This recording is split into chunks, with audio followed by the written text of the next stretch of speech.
साथियों, जैसा कि आपके सामने एक न्यूज कटिंग दिखाई पड़ रही है, अगर आप इसे गौर से देखें तो आपने यहां पर एक कटिंग देखी जिसमें यह दिख रहा है कि प्रधानमंत्री Shri Narendra Modi commissioned India's first indigenous aircraft carrier INS Vikrant in Kochi. ये खबर कब की है? तो साथियों, ये सितंबर 2022 की खबर है। सितंबर 2022 को क्या हुआ? भारत ने अपना खुद का स्वदेशी निर्मित INS विक्रांत बना लिया था। ये क्या था? जैसा आपने शब्द से सुना, INS विक्रांत एयरक्राफ्ट कैरियर था। एयरक्राफ्ट कैरियर का मतलब जो पानी में तैरते तैरते अपने ऊपर एयरक्राफ्ट को होल्ड कर सके, that is aircraft carrier. Aircraft बोले तो फाइटर जेट्स।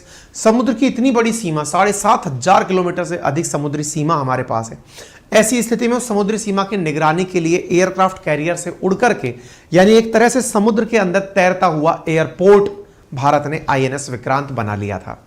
अब हमने ये तो बना लिया, लेकिन इस पर लैंड कराने के लिए या इस पर एयरक्राफ्ट के ऊपर, एयरक्राफ्ट कैरियर पर हम क्या रखें? तो हमारे सामने ऑप्शंस थे। फिलहाल के लिए हमारे पास MiG-29 जो कि रूस से हमारे पास में है। दूसरा हमारे पास है LCA तेजस, जिसका हाल ही में हमने टेस्टिंग किया है कि वो एयरक्राफ्ट कैरियर से इजीली टेक ऑफ और लैंडिंग कर पा रहा है या नहीं। और तीसरे सबसे इंपॉर्टेंट विकल्प के रूप में निकल करके आया राफेल। अब इन तीनों को एक बार समझ लेते हैं। देखिए, जो फ्रांसीसी MiG-29 है, ये धीरे धीरे आउटडेटेड होते जा रहे हैं। हमने अभी डेक पर उतार तो इन्हीं को रखा है, लेकिन ये आउटडेटेड क्यों होते जा रहे हैं? क्योंकि ये पुराने हो चुके हैं। इन्हें अब ट्रेनर के रूप में काम में लिया जा रहा है, या फिर जो ट्रेनर में काम में भी नहीं आ रहे वो अपनी ओल्ड एज के कारण धीरे धीरे साइड किए जाते रहे, क्योंकि दुर्घटनाएं मिग में बहुत हो रही हैं। इसके चलते इनका तो टाइम पूरा हो रहा है। बात की जाए LCA तेजस के, लाइट कॉम्बैट एयरक्राफ्ट, जिसने बहुत अच्छे से इंडिजीनियसली बना, भारत का ही बना हुआ LCA तेजस, जिसने एयरक्राफ्ट से सक्सेसफुल टेक ऑफ किया, एयरक्राफ्ट पर जिसने एयरक्राफ्ट कैरियर पर जिसने पर्सनली टेक ऑफ भी किया और रुका भी, जहां पर आकर के लैंड भी किया, वो LCA तेजस आने में अभी लगभग 7 साल का समय लग सकता है, क्योंकि बड़ी स्केल पर अभी तो टेस्टिंग चल रही थी। अब उसका सेना में शामिल होने में 2030 तक का संभावना व्यक्त की जा रही है। हालांकि जब फास्ट फॉरवर्ड किया जाएगा तो संभव है जल्दी आ जाए। तो इसी जरूरत को ध्यान में रखते हुए भारत की तरफ से राफेल केवल और केवल अपने INS विक्रांत या फिर कोई भी एयरक्राफ्ट कैरियर जो हमारा है उसके लिए खरीदे जा रहे हैं। तो आप यहां देख सकते हैं कि भारत के अंदर डिफेंस टेक्नोलॉजी के ऊपर जो बातें चल रही हैं, प्रधानमंत्री Narendra Modi embark France trip, navy zeroes in naval Rafale jet deal likely during PM's France visit. ये लाइकली क्यों कहा जा रहा है? क्योंकि इस पर अभी ऑफिशियल अनाउंसमेंट नहीं हुआ है। Indian navy to get 26 Rafale M fighter and 3 attack submarine from France. ये खबर मार्केट के अंदर तैरने लगी। अब इसके बारे में सवाल बना कि यार अभी तक कोई भी डिक्लेरेशन आया नहीं है, तो बात कहां से आ गई? ये है वो राफेल। आपको मालूम होना चाहिए भारतीय वायुसेना में 7 साल के अंदर 36 राफेल आ चुके हैं और वो पूरी तरह वायुसेना के अंदर शामिल हो चुके हैं। अच्छा, थोड़ी सी जानकारी यहां पे ही जान लेते हैं। दोनों राफेल में क्या अंतर है? एक तो वायुसेना के पास राफेल है जो Dassault एविएशन द्वारा, फ्रांस द्वारा बनाया गया है, और मैरीन राफेल में क्या अंतर है? देखिए, जो ये वाला एयरक्राफ्ट है ना, जो फ्रांस का जो वायुसेना के लिए है, इसका जो इंजन है, या फिर ये कहिए कि इसकी जो पावर है, वो मराइन वाले से थोड़ी कम है, समुद्र वाला ज्यादा सक्षम है। क्यों? कि बैस्टाइल डे परेड है क्या?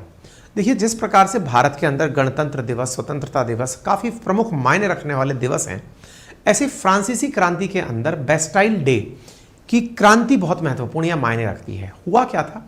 असल में यह कहा जाता है कि फ्रांस के अंदर एक बार भीषण आर्थिक संकट आया।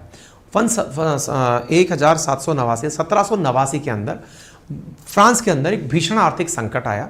वहाँ का जो राजा हुआ करता था लुइस नाम से, उस राजा ने, मतलब वो राजा एक प्रकार का ऐसा था कि उसे ये पता ही नहीं था कि गरीबी क्या होती है, आर्थिक संकट क्या होता है। आर्थिक संकट से आम जनता जूझ रही थी, लेकिन राजा ने आम लोगों की मीटिंग नहीं बुलाई और अपने कुछ खास लोगों की मीटिंग बुलाई।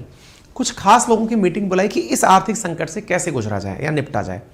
इस पर जो आम लोग थे वो नाराज हो गए। नाराज होकर उन लोगों ने क्या किया? उन्होंने विद्रोह करना शुरू कर दिया।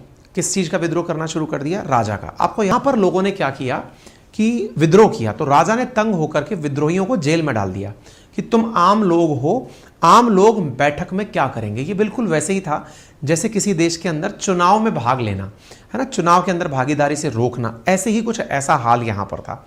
तो बैस्टाइल डे के अंदर क्या हुआ? कि जो मतलब आम जनता थी जिसने राजा के खिलाफ विद्रोह किया कि हमें भी बैठक में शामिल करिए, उस आम जनता को राजा ने जेल में डलवा दिया। जनता नाराज हो गई। जनता ने नाराज होकर के अपने कुछ करीबियों को जेल से छुड़वा लिया, और इस अवसर पे जब उन्होंने जेल से छुड़वाने के लिए जेल पर धावा बोला, इस अवसर को ही बेस्टाइल डे परेड के नाम से जाना गया। उस जेल का नाम बेस्टाइल जेल था, जहां पर विद्रोहियों को रखा गया था। वो विद्रोही जो राजा से समानता की मांग कर रहे थे। कौन सी समानता? कि आपके यहां आर्थिक संकट आया है तो आम आदमी से क्यों बात नहीं कर रहे हैं। जैसे इंडिया में जब 1927-28 का साइमन कमीशन आप सुनते हैं, तो भारत में साइमन गो बैक के नारे क्यों लगे थे? क्योंकि साइमन कमीशन में कोई भी इंडियन शामिल नहीं था। इस बात का हमने विरोध किया था। एग्जैक्टली फ्रांस के अंदर बेस्टाइल डे मायने क्यों रखता है? कि आर्थिक संकट आया था, वहां पर आम जनता से ही नहीं पूछा जा रहा है। आम जनता जो कि गरीब जनता है, उसको राजा बिल्कुल मान ही नहीं रहा है, समानता का भाव नहीं दे रहा है, यानी इक्वालिटी, फ्रेटर्निटी, लिबर्टी, इस प्रकार के अधिकारों को जनता से दूर रखा जा रहा है। तो जनता ने विद्रोह स्वरूप जो आंदोलन करके जेल पर हमला किया, उसे बेस्टाइल डे परेड के नाम से जाना जाता है। तो ये वहां के बहुत प्रमुख इवेंट में से एक है। उस इवेंट में शामिल होने के लिए भारत के द्वारा अपने 4 राफेल लड़ाकू विमान भी भेजे गए हैं और 2 C-17 ग्लोब मास्टर भी भेजे गए हैं। आपको मालूम होना चाहिए कि भारत के द्वारा बेस्टाइल जेल की कहानी मैंने आपको बताई कि क्या है। इसके साथ साथ आपको यहां पर मालूम हो कि इस पूरी मतलब जो परेड हो रही है, इसमें 4000 से ज़्यादा सैनिक, 200 से ज़्यादा घोड़े इसके अंदर हिस्सा लेंगे। 200 घोड़े, 71 प्लेन, 25 हेलीकॉप्टर, 221 वाहन, 4300 सैनिक इस परेड के अंदर हिस्सा ले रहे हैं। यहाँ पर बहुत ही काफ़ी मायने रूपपूर्ण तरीके से मनाया जाता है। ये हमारा ग्लो मास्टर है और ये साथ में उड़ते हुए राफेल हैं। इवन एक तस्वीर और आई जिसमें राफेल उड़ते हुए फ्यूल भर रहा है, जरा आप भी देखिए।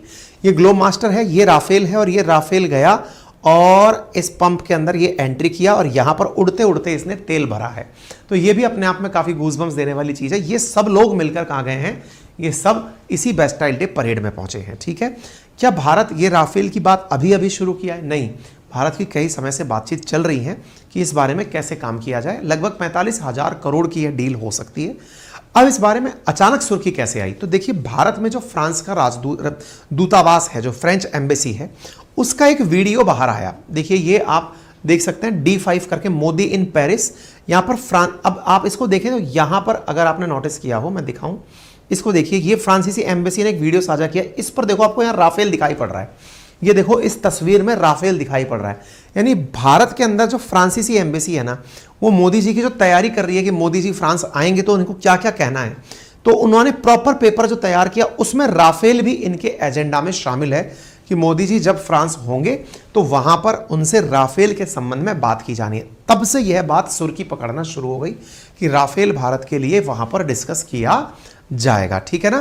तो ऐसी स्थिति में क्या क्या होगा? INS विक्रांत पर इसको लगाया जाएगा। राफेल की खासियत से तो आप बहुत ज़्यादा परिचित हैं, मैंने आपको बता दिया। ये वो INS विक्रांत है जिसका प्रधानमंत्री द्वारा वर्ष 2022 में इनॉग्रेशन किया गया था। INS विक्रांत की मैं आपको कुछ तस्वीरें दिखाता हूं। इस प्रकार का ये एयरक्राफ्ट कैरियर है जहां के लिए हम राफेल लेकर आ रहे हैं। आप देख सकते हैं LCA तेजस इस प्रकार से टेक ऑफ करके उठा था, और ये देखिए ये आ गई अरेस्ट लैंडिंग। इसको देखिए, ये डोरी से खींचा जाता है, ये डोरी थी जिससे उड़ते हुए हवाई जहाज को रोका जाता है। और देखो, ये इस प्रकार से टेक ऑफ होता है। ये उड़ा और इतनी सी छोटी सी जगह पर से इसने टेक ऑफ कर दिया। ठीक है ना? तो इस प्रकार से जो अरेस्ट लैंडिंग और टेक ऑफ है, ये बहुत अच्छे एयरक्राफ्ट पर ही वैलिड हो पाती है और बहुत अच्छे एयरक्राफ्ट कैरियर ही इसे कर पाते हैं। इसलिए हम राफेल को लेने के लिए यहाँ गए हैं। ठीक है, संभवतः पहली खेप आने में 3 साल लगेंगे, है ना? और क्योंकि राफेल जो हमारे पुराने वायुसेना वाले आए थे उनको आने में 7 साल लगे थे।